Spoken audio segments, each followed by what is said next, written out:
Praise the lord. దేవుని నామానికి మహిమ కలుగును గాక. ఈరోజు బైబిల్ గ్రంథంలో నుండి ఒక అద్భుతమైన లెసన్ మనం నేర్చుకుందాం. I you ready children? Okay. Bible గ్రంథంలో ఒక అంకుల్ ఉన్నాడు పిల్లలు.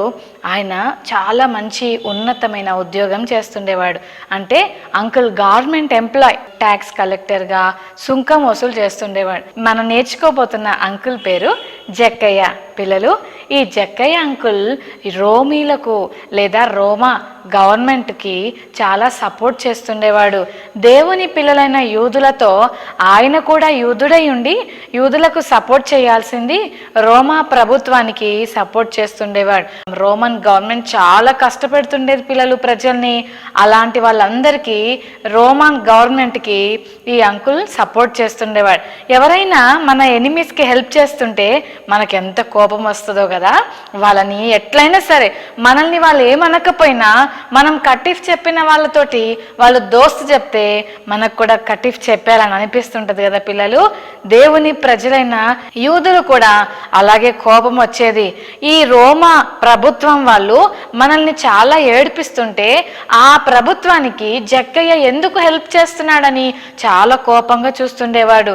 చిన్నప్పటి నుండి అందరూ జక్కయ్యను ఎక్కిరిస్తుండేవాళ్ళు.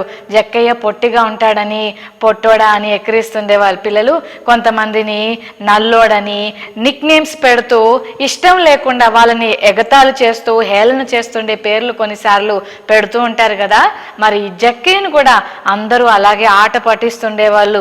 ఒకలాంటి కోపం జక్కయ్యలో ఏర్పడి ఎలాగైనా సరే వీళ్ళతోటి నేను కోపంగా ఉండాలి, నన్ను ఏడిపిస్తారా, నన్ను ఎగతాళి చేస్తారా, నన్ను అవమానపరుస్తారా, వీళ్ళ పని పడతానని జక్కయ్య రోమన్ గవర్నమెంట్కి దోస్తైపోయాడు. వాళ్ళు ఎలా చెప్తే అలా చేయటం, వాళ్ళ తరపున పనిచేయడం చేస్తుండేవాడు. పిల్లలు, జక్కయ్యకు మంచి ఇల్లుంది. ఆ ఇంట్లో చాలా అద్భుతమైన ఫర్నిచర్ ఉంది. ఎందుకంటే జక్కయ్య గవర్నమెంట్ ఎంప్లాయ్ కదా, అతనికి చాలా డబ్బులు వచ్చేటి. పిల్లలు, ఆ డబ్బులన్నిటితోటి చాలా కాస్ట్లీ వస్తువులు కొనుక్కున్నాడు.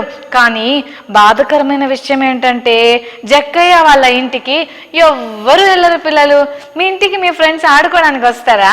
మీరు కూడా మీ ఫ్రెండ్స్ ఇంటికి వెళ్తుంటారు కదా. అప్పుడప్పుడు హాలిడేస్ వచ్చినప్పుడు మామయ్య వాళ్ళ ఇంటికి, అత్త వాళ్ళ ఇంటికి, పిన్ని వాళ్ళ ఇంటికి, పెద్దమ్మ వాళ్ళ ఇంటికి, అమ్మమ్మ నాన్నమ్మ వాళ్ళ ఇంటికి వెళ్తుంటారు కదా. కానీ జక్కయ్యను ప్రేమించే వాళ్ళు ఎవ్వరు లేరు. జక్కయ్య ఇంటికి ఎవ్వరు రారు. పిల్లలు, అలాగా బాధపడుతూ ఉండేవాడు. నాకు అన్నీ ఉన్నాయి కానీ నన్ను ఎవ్వరు ప్రేమించేవారు లేరని జక్కయ్య బాధపడుతూ ఉండేవాడు. పిల్లలు, అయితే ఈ ప్రజలందరూ కూడా జక్కయ్యని చాలా కోపంగా చూడటం, రోడ్డు మీదకి వెళ్తుంటే వస్తున్నాడు రా, వస్తున్నాడు, అదిగో అదిగో డబ్బు పిచ్చోడు వస్తున్నాడు, అందరి దగ్గర బలవంతంగా డబ్బులు వసూలు చేసేవాడు వస్తున్నాడు అని చెప్పి తిట్టుకుంటా ఉండేవాళ్ళు, కోపంగా చూస్తుండేవాళ్ళు. పిల్లలు, ఎప్పుడైనా మిమ్మల్ని ఎవరైనా అలా చూసారా? అమ్మో, కోపంగా చూస్తూ బాబోయ్ ఈడొచ్చాడంటే మన పని అయిపోయింది, ఆమె వచ్చిందంటే మన పని అయిపోయిందని కోపంగా చూడటం, మనం అంటే ఇష్టపడకపోవడం అలా చేస్తుంటారు కదా కొంతమంది. జక్కయ్యను కూడా అలా హేట్ చేస్తుండేవాళ్ళు, ఎవ్వరూ ప్రేమించేవాళ్ళు కాదు. దీనివల్ల జక్కయ్యకి ఇంకా కోపం వచ్చేసి హేట్రెడ్ పెంచేసుకొని అందరి దగ్గరికి వెళ్ళి, కమాన్ డబ్బులు ఇవ్వండి, ట్యాక్స్ కలెక్ట్ చేయడానికి వచ్చాను, డబ్బులు ఇవ్వండి, పన్ను కట్టండి అని బలవంతంగా డబ్బులు వసూలు చేయడానికి వచ్చేవాడు. అన్నా జక్కయ్య, అన్న మనం ఒకటి కదన్నా, అన్న నా దగ్గర డబ్బులు లేవు కానీ ఈసారికి నేను 500 ఇస్తాను అన్నయ్య, ఉంచుకోరాదా, నెక్స్ట్ టైం మిగిలిన 500 ఇస్తానంటే, ఓయ్ డబ్బులు ఇవ్వకపోతే నా పక్కన చూడు సైనికుడు, ఆయన నీ పని చెప్తాడు, తీ డబ్బులు తీ అని దబాయించి దౌర్జన్యం చేసి చాలా మంది దగ్గర 500 తీసుకోవాల్సింది 1000 తీసుకునేవాడు. 100 రూపీస్ తీసుకోవాలంటే 200 రూపీస్ తీసుకునేవాడు. నేను కట్టలేనంటే ఒప్పుకునేవాడు కాదు, ఇచ్చేదాకా నిలబడేవాడు. చూస్తున్నారు కదా పిల్లలు, ఎంత టఫ్గా ఉన్నాడో ఈ జక్కయ్య అంకుల్.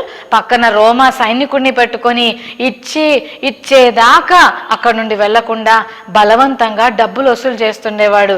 చూడండి పిల్లలు, అతని ఇల్లు, అతని ఇంట్లో ఎన్ని డబ్బులు ఉన్నాయో చూస్తున్నారా? ఎన్ని డబ్బులు తన టేబుల్ మీద అన్ని పేర్చి పెట్టుకున్నాడు. లెక్కేసుకుంటున్నాడు, 20, 30, 40 అని అన్నీ లెక్కేసుకుంటున్నాడు.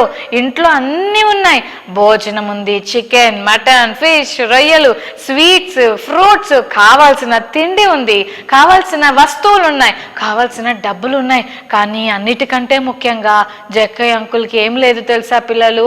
సంతోషం లేదు. అన్నీ ఉన్నాయి కానీ సంతోషం లేదు. ఒకరోజు జక్కయ్య అంకుల్కు చాలా బాధేసింది పిల్లలు. అరే నాకు అన్నీ ఉన్నాయి కానీ సంతోషం లేదని ఏడ్చుకుంటూ ఉన్నాడు పిల్లలు. అన్నయ్య బాగున్నావా, తిన్నావా అని అడిగేవాళ్ళు లేరు, నీకు దోస్త్ అని చెప్పేవాళ్ళు లేరు. అయ్యో ఏంటి నా జీవితం ఇలా అయిపోయిందని బాధపడుతున్నాడు పిల్లలు. అయితే యేసయ్య ఎరికో పట్టణానికి వస్తున్నాడన్న విషయం జక్కయ్య అంకుల్కి తెలిసింది. వెంటనే అనుకున్నాడు, సరే అందరూ కూడా జీసస్ కావాలి, జీసస్ మాటలు వినాలి. జీసస్ ఎంతో మందికి ప్రేయర్ చేస్తుంటే బ్లైండ్ పీపుల్ హీల్ అవుతున్నారు, వాళ్ళ కళ్ళు తెరుచుకుంటున్నాయి, వాళ్ళు చూడగలుగుతున్నారు, కుంటి వాళ్ళు నడుస్తున్నారు. నిజం పిల్లలు, యేసయ్య కుంటి వాళ్ళకు స్వస్థతనిచ్చాడు. కళ్ళు కనపడకుండా బ్లైండ్ పీపుల్ ఉంటారు కదా, దేవుడు వాళ్ళని ఇట్లా ముడితే వాళ్ళ కళ్ళు తెరుచుకున్నాయి. ఈ మిరకిల్స్ అన్ని చేస్తుంటే చాలా మంది యేసయ్య వెనకాల వచ్చేస్తా ఉన్నారు పిల్లలు. అప్పుడు జక్కయ్య అంకుల్కి అనిపించింది, ఎరికో పట్టణానికి జీసస్ వస్తున్నాడు కదా, నేను కూడా యేసయ్యని చూడాలని అనుకుంటున్నా, యేసయ్యను చూసి వచ్చేస్తానని జక్కయ్య కూడా బయలుదేరాడు. ఎప్పుడైతే జక్కయ్య ఇంట్లో నుంచి బయటికి వస్తున్నాడో అందరూ మొదలు పెట్టారు, వచ్చాడు రా వీడు, బయటకు వస్తున్నాడు రా వీడు, అమ్మో ఎంత కోపమో ఇతనికి, ఎంత పగో ఇతనికి, అస్సలు అర్థం చేసుకోడు, చాలా బండరాయి లాంటి వాడు అని చెప్పి తిట్టుకుంటా ఉన్నారు పిల్లలు. జక్కయ్య జీసస్ ఉన్న క్రౌడ్ దగ్గరకు వచ్చి, బాబు కొంచెం జరగండి, నేను జీసస్ని చూడాలని ఆశపడుతున్నాను, ప్లీజ్ కొంచెం జరగరా అని అందరిని అడుగుతుంటే అందరు అడ్డంగా నిలబడ్డారు. నేను ఇవ్వను ప్లేస్, నీకు జీసస్ దగ్గర స్థలం లేదు, పో, నేను జరగనని ఎవరు యాక్సెప్ట్ చేయట్లేదు పిల్లలు. ఎంత సాడ్ థింగో కదా. యేసయ్యని చూడాలని ఎంత ఆసక్తితో జక్కయ్య అంకుల్ వస్తే అసలు యేసయ్యని చూడనివ్వలేదు పిల్లలు. అందరూ జరగకుండా అందరూ గుంపుగా కూడారు. అప్పుడు జక్కయ్య అంకుల్కి చాలా బాధేసింది. యేసయ్యని చూడాలని నేను ఇంత దూరం వచ్చాను కానీ నన్ను ఎవ్వరు యేసయ్యని చూడనివ్వట్లేదు, ఏం చేయాలబ్బా అని ఆలోచిస్తుంటే అప్పుడు ఒక పెద్ద చెట్టు కనిపించింది. ఆ చెట్టు దగ్గరకు పరిగెత్తుకుంటూ పరిగెత్తుకుంటూ పరిగెత్తుకుంటూ వెళ్ళి మంచిగా చెట్టు ఎక్కేశాడు. ఎవరు ఎక్కారు తెలుసా చెట్టు? ట్యాక్స్ కలెక్టర్ అంటే పెద్ద ఆఫీసర్ నేడు చెట్టు ఎక్కాడు పిల్లలు. అందరు నవ్వుతుంటారు కదా, మరి వీడు చెట్టు ఎట్లా ఎక్కుతున్నాడు చూడరా, ఎవరు రానియకపోయేసరికి చెట్టు ఎక్కుతున్నాడని అందరూ ఫన్నీగా చూస్తుండేవాళ్ళు. నిజంగా పిల్లలు ఇప్పుడు జక్కయ్య ఎక్కడున్నాడు అంటే మేడి చెట్టు మీద ఉన్నాడు. మేడి చెట్టుకు జక్కయ్యకు మంచిగా కలిసింది. ఎందుకంటే కాయ చాలా బ్యూటిఫుల్గా ఉంటుంది కానీ లోపల అన్ని పురుగులే. అబ్బో ఎంత డేంజరో కదా.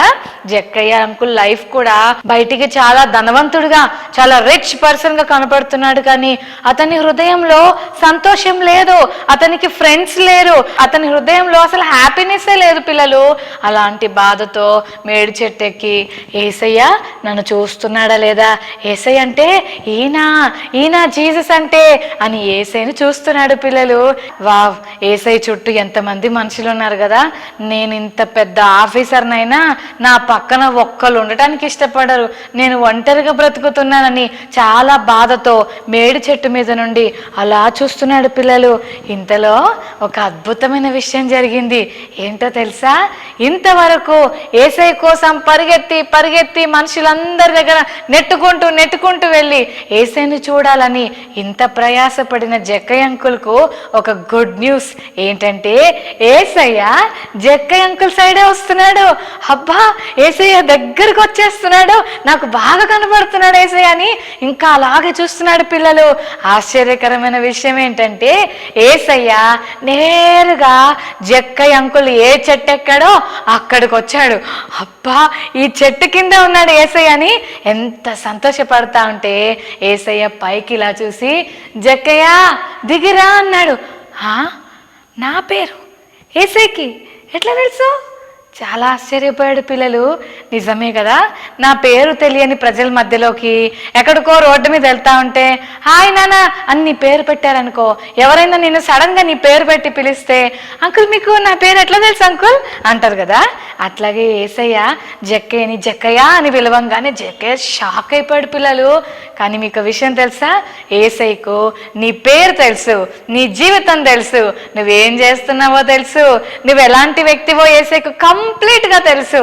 యేసయ్య మనందరి గురించి తెలిసినవాడు. జక్కయ్యను పిలిచాడు, రాజక్కయ్య నేను మీ ఇంటికి రావాలని ఆశపడుతున్నాను. మా ఇంటికా? నిజమా యేసయ్య? నిన్ను చూడడానికి నేను ఎంత కష్టపడుతున్నానో, ఈరోజు నువ్వు నా ఇంటికి వస్తావా? రా యేసయ్య, మీ ఇంటికి వస్తానని ఇంతవరకు నాతో ఎవ్వరు చెప్పలేదు యేసయ్య. నా దగ్గర అన్నీ ఉన్నా మా ఇంటికి ఎవ్వరు రారు, నన్ను ఎవ్వరు ప్రేమించరు, నిజంగా నాకు ఎంత సంతోషం అనిపిస్తుంది అని ఆ చెట్టుని ఫాస్ట్గా దిగేశాడు పిల్లలు. గబా గబా యేసయ్యను తీసుకొని తన ఇంట్లోకి వెళ్ళిపోయాడు. యేసయ్యతో పాటు చాలా మంది వచ్చారు. అంతవరకు ఎన్ని డబ్బులున్నా ఒంటరిగా గడిపిన జక్కయ్య ఇంట్లోకి ఎంతమంది వచ్చారో. జక్కయ్య ఇల్లు మనుషులతో, అంతకంటే ముఖ్యంగా యేసయ్యతో కలకలలాడిపోతా ఉంది. జక్కయ్య చాలా హ్యాపీగా ఫీల్ అయ్యాడు. యేసయ్య జక్కయ్యతో మాట్లాడుతుంటే జక్కయ్యకు లోపల ఏదో జరుగుతుంది. జక్కయ్య హృదయంలో ఏమో జరుగుతుంది, మారిపోవాలని అనిపిస్తుంది. ఏంటో యేసయ్య నేను తప్పు చేస్తున్నాను అనిపిస్తుంది, నిజంగా నేను చాలా మంది దగ్గర అన్యాయంగా చాలా డబ్బులు వసూలు చేశాను, ఎంతో మందిని ఏడిపించాను, గట్టిగా బలవంతంగా దౌర్జన్యం చేసి డబ్బులు లాగేసుకున్నాను యేసయ్య, సారీ యేసయ్య, ఇంకెప్పుడు ఇట్లా చెయ్యనేసయ్యా, నన్ను క్షమించేసయ్యా అని యేసయ్య దగ్గర సారీ చెప్పాడు పిల్లలు. యేసయ్య ఎంత సంతోషపడ్డాడో తెలుసా? జక్కయ్య చాలా సంతోషపడుతున్నాను, నిజంగా నీలో ఎంత గొప్ప మార్పు వచ్చిందని యేసయ్య జక్కయ్య విషయంలో చాలా హ్యాపీగా ఫీల్ అయ్యాడు. ఎక్కడెక్కడో దాచిపెట్టాడు పిల్లలు డబ్బులన్నీ. మనం కూడా అప్పుడప్పుడు దాచిపెట్టేసుకుంటాం కదా, బ్యాగుల్లో, పర్సనల్ పాకెట్స్లో, పర్సుల్లో దాచిపెట్టేసుకొని ఆ సెల్ఫ్ కిందనో లేకపోతే బీర్వాలోనో కబ్బోర్డ్స్లోనో ఎక్కడెక్కడ దాచిపెట్టేస్తుంటాం కదా. జక్కయ్య అంకుల్ కూడా అక్కడక్కడ దాచిపెట్టిన డబ్బులన్నీ తీశాడు. తీసి యేసయ్య ఈ రోజు నుంచి ఇంక నేను ఈ చెడ్డ పనులు చెయ్యను, తప్పుడు పనులు చెయ్యను యేసయ్య, ఎవరి దగ్గర అయితే డబ్బులు తీసుకున్నానో వాళ్ళకి 4 times రిటర్న్ చేసేస్తా, అంటే 100 రూపీస్ తీసుకున్నాను అనుకో వాళ్ళకి 400 రూపీస్ ఇచ్చేస్తా అన్నాడు పిల్లలు. జక్కయ్యని చూసి యేసయ్యకి ఎంత హ్యాపీ అయిపోయిందో తెలుసా? నిజమే పిల్లలు, మరి జక్కయ్య ఇంతవరకు జక్కయ్య సంతోషమే లేకుండా జీవించాడు. డబ్బులున్నాయి, సంతోషం లేదు. కానీ ఇప్పుడు డబ్బులు లేకపోయినా పర్వాలేదు, నాకు యేసయ్య కావాలని సంతోషపడ్డాడు. జక్కయ్య అంకుల్ ఎంత మంచి పని చేశాడు పిల్లలు. ఇంతవరకు డబ్బు డబ్బు డబ్బు అని అంకుల్ చాలా కష్టపడ్డాడు, కానీ డబ్బు ఇవ్వని సంతోషం యేసయ్య దగ్గర పొందుకున్నాడు. యేసయ్య ఎప్పుడైతే జక్కయ్య ఇంట్లోకి వచ్చాడో జక్కయ్యలో ఉన్న పాపం అంతా వెళ్ళిపోయింది, జక్కయ్యలో ఉన్న సిన్ అంతా పోయింది. జక్కయ్య కొత్త సంతోషం పొందుకున్నాడు. డబ్బులన్నీ పట్టుకున్నాడు, బయటికి వెళ్ళాడు. అన్నయ్య అన్నయ్య రా అన్నయ్య, నీ దగ్గర నేను మొన్న 200 రూపీస్ తీసుకున్నా కదా, ఇదిగో నీకు 4 times ఎక్కువ ఇచ్చేస్తున్నా, ఇదిగో అన్నయ్య 800 రూపీస్ తీసేసుకో. అక్క నీ దగ్గర నేను మొన్న దౌర్జన్యం చేశా, లేవు తమ్ముడు మళ్ళీ ఇస్తానంటే కూడా నీ మాట వినకుండా బలవంతంగా డబ్బులు వసూలు చేశాను, సారీ అక్క, ఇదిగో నీకు 4 times ఇచ్చేస్తున్నా అని అందరూ డబ్బులు ఇచ్చేస్తా ఉంటే అమ్మో వీడు వచ్చేస్తున్నాడని భయపడిన వాళ్ళంతా జక్కయ్యని చూసి షాక్ అయిపోతున్నారు.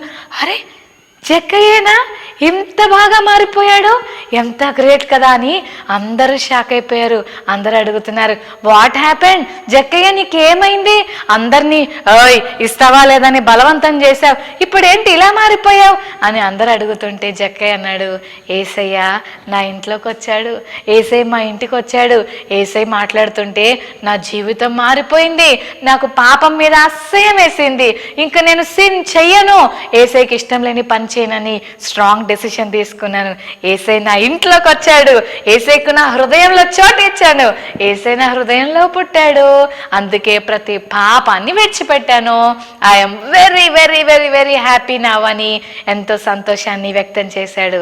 పిల్లలు, బైబిల్ గ్రంథంలో యేసయ్య అంటున్నాడు, ఇదిగో నేను తలుపు దగ్గర నిల్చుండి తడుతున్నాను, ఐఎమ్ నాకింగ్, నేను తలుపు తడుతున్నాను, ఎవరైనా నా స్వరం విని తలుపు తీస్తే I'm ready to come inside, నేను లోపలికి రావాలని ఇష్టపడుతున్నాను. చెల్లి, ఎంతకాలం యేసయ్యని బయట నిలబడతావు?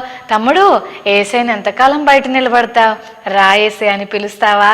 నా హృదయంలోకి రా యేసయ్య, నాకు ఆ గొప్ప హెవెన్ కావాలి, నాకు నరకం వద్దు, నా హృదయంలో నా పాపం అంతా పోవాలి, నాకు పరిశుద్ధమైన హృదయం కావాలి, క్లీన్ ప్యూర్ హోలీ హార్ట్ నాకు కావాలని యేసయ్యని అడిగితే తప్పకుండా నీకు ఇస్తాడు. మరి అడుగుదామా యేసయ్యని? చిన్న ప్రార్థన చేసుకొని యేసయ్యని మన హృదయంలోకి ఆహ్వానించేద్దామా? యేసయ్యని ఇన్వైట్ చేద్దామా చిల్డ్రన్? రైట్, అందరం కళ్ళు మూసుకుందాం, చిన్న ప్రార్థన చేసుకొని యేసయ్యని మన హృదయంలోకి ఇన్వైట్ చేద్దాం. జక్కయ్య అంకుల్ పొందుకున్న ఆనందం మనం కూడా పొందుకుందాం. సరేనా పిల్లలు? ప్రార్థన చేసుకుందాం. ప్రేమగల తండ్రి, నీకు వందనాలు. ఈరోజు జక్కయ్య అంకుల్ జీవితంలో అనేక విషయాలు మాకు నేర్పించారు. ఈ లోకంలో ఎంత డబ్బున్నా, ఎన్ని వస్తువులున్నా యేసయ్య లేకపోతే సంతోషం లేదు అని జక్కయ్య అంకుల్ ద్వారా మాకు నేర్పించినందుకు వందనాలు. అంకుల్ ఇంట్లోకి నీవు వచ్చినప్పుడు అంకుల్ హృదయంలో కొత్త సంతోషం నీవిచ్చావు ప్రభా. ఈ మాటలు వింటున్న ప్రతి చెల్లి తమ్ముడిని జ్ఞాపకం చేసుకోండి. యేసయ్య, నీవు మా హృదయంలో పుడితే నిజమైన ఆనందాన్ని పొందుకుంటామని మాట్లాడావు. నిజమే, మా హృదయంలో పాపం అనే చీకటి ఉంది, ఆ చీకటిలో నుండి మాకు విడుదల కావాలి. నీ పరిశుద్ధ రక్తముతో ఈ మాటలు వింటున్న ప్రతి చిన్న బిడ్డను కడిగి పరిశుద్ధమైన హృదయం ఇచ్చి క్లీన్ హార్ట్ ఇచ్చి నీ బిడ్డలుగా చేసుకో యేసయ్య. యేసు నామమున ప్రార్థిస్తున్నాం తండ్రి, ఆమేన్.